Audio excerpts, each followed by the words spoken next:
नमस्कार, मी सुशील कुलकर्णी. आपण पाहताय अॅनालायझर. हसन मुश्रीफांच्या वरती ईडीची पडलेली धाड आणि त्यानंतर राज्यभरामध्ये सुरू झालेल्या चर्चा, या सगळ्यांच्या अनुषंगाने एक गोष्ट आपल्या लक्षात येते की केंद्र सरकार आपल्या विरोधी पक्षाच्या लोकांवरती खरोखरच ईडीचं दमनचक्र वापरत आहे का?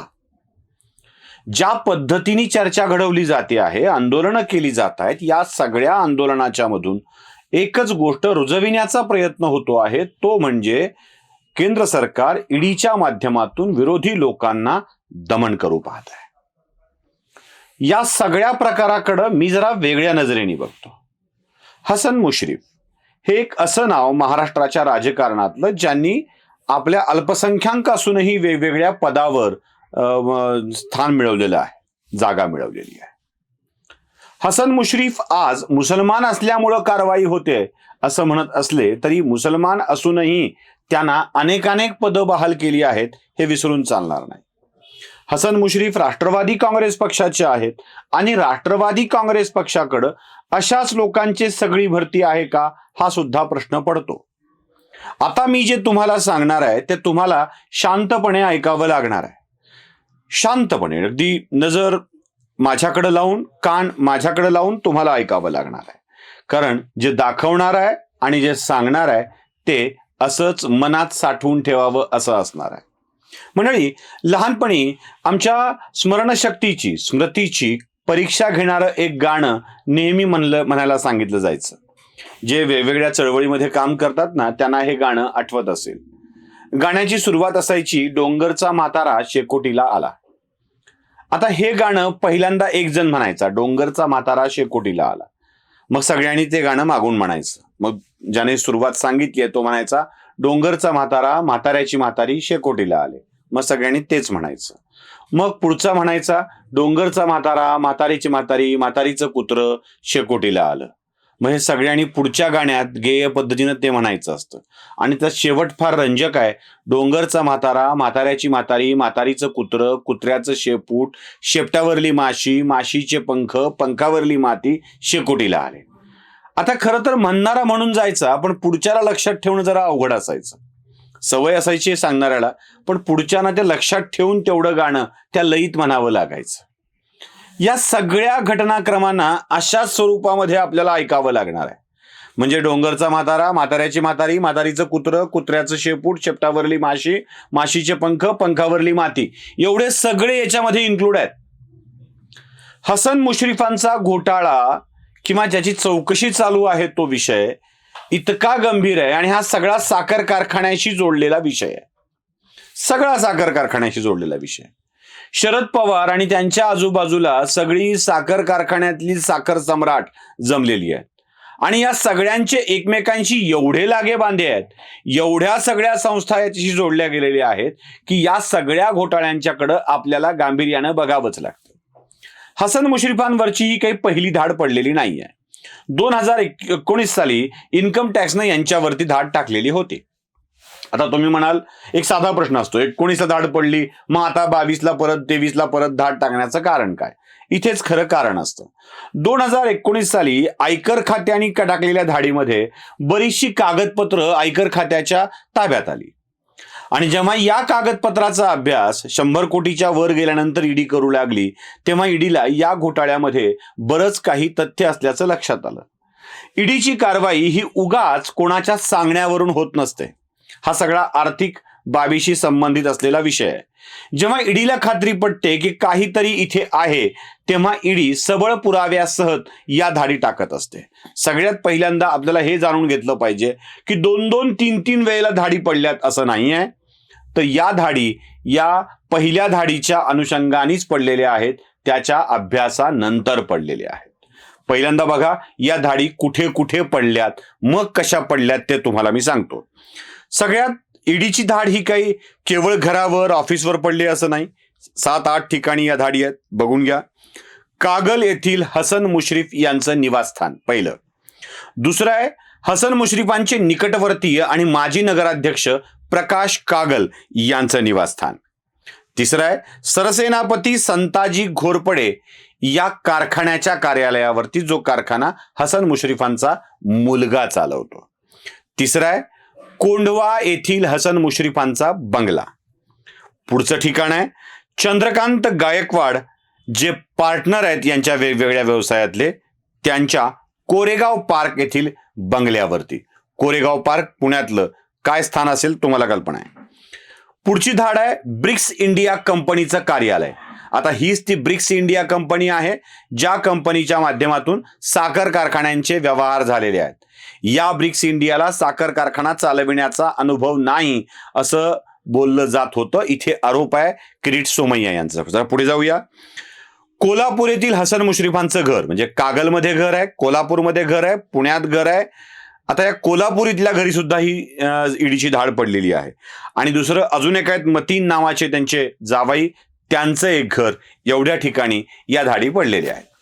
आता या धाडी पडण्यामागचं खरं कारण काय आहे हे समजून घेतलं पाहिजे, कारण हे समजणं खूप आवश्यक आहे मंडळी. गंमत अशी आहे की व्यवहार करोडो रुपयांचे आहेत, अगदी करोडो रुपयांचे आहेत. मी डोंगरचा म्हातारा, म्हाताऱ्याची म्हातारी असं म्हणालो ना, तर हे सगळे व्यवहार तसे आहेत, एकमेकाशी संबंधित आहेत. हसन मुश्रीफांनी आणि त्यांच्या कुटुंबियांनी सरसेनापती संताजी घोरपडे या कारखान्याची उभारणी करायचं ठरवलं. आता या उभारणीसाठी प्रचंड पैशाची गरज होती. साधारण 80-90 करोड रुपयांची गरज होती. जनरली आपण कारखान्याचा व्यवहार बघितला, सहकारी साखर कारखान्यांची उभारणी असा व्यवहार बघितला, तर काही टक्के सभासद शेतकऱ्यांच्या मधून, काही टक्के राज्य सरकारकडून आणि उरलेले पैसे हे केंद्र सरकार आपापल्या वित्त संस्थांच्याकडून देत असतं. हे आपण अनुभवलेलं आहे, बघितलेलं आहे. इथे खाजगी साखर कारखाना असल्यामुळे हसन मुश्रीफ यांच्या कुटुंबातीलच व्यक्तींचे बहुसंख्याक शेअर आहेत. मंडळी, बहुसंख्य शेअर याचा अर्थ काय असतो तुम्हाला माहित आहे? 13 कोटी रुपयांचे शेअर्स. आकडा मोठा आहे, पण 13,30,49,000 रुपयांचे शेअर्स हसन मुश्रीफ यांच्या परिवारातील लोकांचे आहेत. जरा ती नावं देखील समजून घेतली पाहिजेत. गडबड कुठे होते हे आपल्या लक्षात यावं यासाठी हे सांगतोय. हसन मुश्रीफांचे जे 3 मुलं आहेत, त्यांच्या सुनबाई आहेत, या सगळ्यांच्या माध्यमातून हे पैसा त्यांच्या नावावरती या कारखान्यात गुंतवला गेलेला आहे. एक आहेत अबीद हसन, जे मुलगा आहे अबीद हसन या मुलाच्या नावानी. दुसऱ्या नाविदा अबीद हसन, ज्यांची सुनबाई आहे हसन मुश्रीफांची आणि अबीद हसनची पत्नी आहेत. दुसरा मुलगा आहे नावेद, त्याची साजेद नावाचा एक मुलगा आहे, नावेद साजेद. सून आहे एक सबीना नावाची, तिच्या नावानं आहे. साहिदा हसन मुश्रीफांच्या पत्नी आहेत, त्यांच्या नावानी. म्हणजे अबीद हसन, नविदा अबीद, नावेद हसन, साजेद, सबीना, साहिदा एवढ्या एका कुटुंबातील व्यक्तींच्या नावानंच 13,30,00,000 रुपयांचे भाग भांडवल यांनी जमा केलेलं आहे. आता एका कुटुंबाकडे 13 कोटी रुपयाचे पैसे असू शकतात. याच्यापेक्षा पुढची अजून मोठी गंमत आहे. ईडीची धाड का इथे लक्षात येतं. 78 कोटी रुपये हे जमा केलेले आहेत वेगवेगळ्या कंपन्यांच्या माध्यमातून, ज्याला शेल कंपन्या आपण म्हणूया. शेल कंपन्या म्हणजे शेल कंपन्या त्याला म्हणतात ज्या शेल ढाल सारख्या असतात, लपवतात. ढाल वाचवते ना मार, तसं ढाल आडवी असते आणि याला शेल कंपनी आपण म्हणूया. या शेल कंपन्यांच्या मधल्या डायरेक्टरची नावं कळतात, पण गुंतवणूकदारांची नावं मात्र कधी कळत नाहीत. अशा अनेक शेल कंपन्या महाराष्ट्रामध्ये आहेत.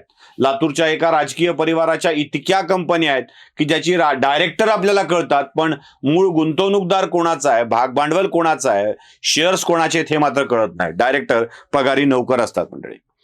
78 कोटी रुपये म्हणजे 78,91,51,000 रुपये, जवळपास 79 कोटी रुपये या सगळ्या कंपन्यांच्या माध्यमातून जमा केलेले आहेत. या कंपन्या कोणत्या तेही मी तुम्हाला सांगणार आहे, म्हणजे तुमच्या सगळ्या गोष्टी लक्षात यायला लागतील हळूहळू. चला बघूया. Rajat consumer services private limited पहिली कंपनी आहे. दुसरी कंपनी आहे माउंट कॅपिटल प्रायव्हेट लिमिटेड. तिसरी कंपनी आहे Marubhumi finance and development private limited. चौथी कंपनी आहे next gen consultancy services private limited. आणि आणखी एक कंपनी आहे सरसेनापती शुगर्स, म्हणजे सरसेनापती संताजी घोरपडे कारखाना उभा केलाय, सरसेनापती शुगर्स नावाची एक कंपनी आहे. या कंपन्यांचे गुंतवणूकदार कोण आहेत, भांडवलदार कोण आहेत, जरा नीट तपासलं तर तुमच्या सगळ्या गोष्टी लक्षात यायला लागतील. आणि इथे राष्ट्रवादीचे खरे धाबे दणाणलेले आहेत. आपण मागच्या अनेक दिवसापासून सहकारी साखर कारखाना आणि शिखर बँक हा विषय लावून धरलाय. यातल्या गुंतवणुकी, पैसे काढणं, गुंतवणं हे सगळे प्रकार ज्या पद्धतीनं होत आहेत ना, ती पद्धत फार रंजक आहे आणि भयप्रद आहे.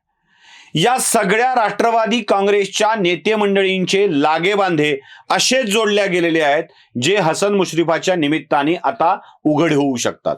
जरंडेश्वरच्या विषयातही आपण अशाच शेल कंपन्या बघितलेल्या होत्या आणि तिथेही लक्षात आलं होतं की इथे बरेच पैशाची वॉशिंग होते आहे, स्वच्छ करणं होत आहे, लॉन्ड्रिंग होते आहे.